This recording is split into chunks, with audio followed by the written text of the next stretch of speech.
Hello everyone, आज हामी दिल्ली बजारमा छौँ। यो भिडियो स्क्रोल गर्दा गर्दै तपाईँसँग आइपुगेको छ भने यो भिडियोलाई लास्टसम्म हेर्नु होला होइन। तपाईँको घरमा पनि स्टिल स्ट्रक्चरमा अथवा तपाईँको फ्लामहरूको फ्रेम गरेर माथि केही गरिएको छ भने त्यसलाई बिममा कसरी कन्भर्ट गरेर राम्रो लुक्स दिन सक्नुहुन्छ, यसको बारेमा आज हामी कुरा गर्नेछौँ।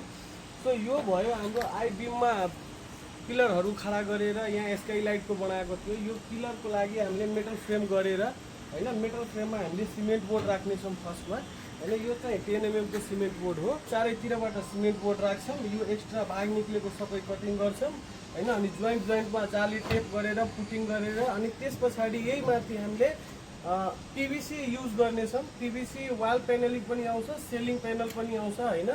सो यतापट्टि हेर्न सक्नुहुन्छ, यता अलरेडी काम भइरहेको छ होइन। पेनलिङको प्यानल गरिदिइसकेको छ होइन।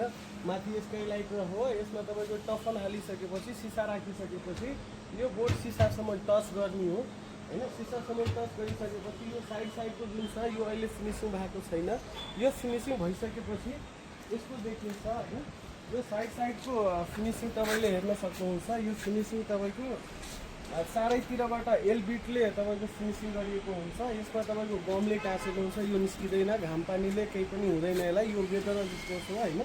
सो भएर यो चाहिँ तपाईँको कलर विकल्प धेरै नै आउँछ होइन।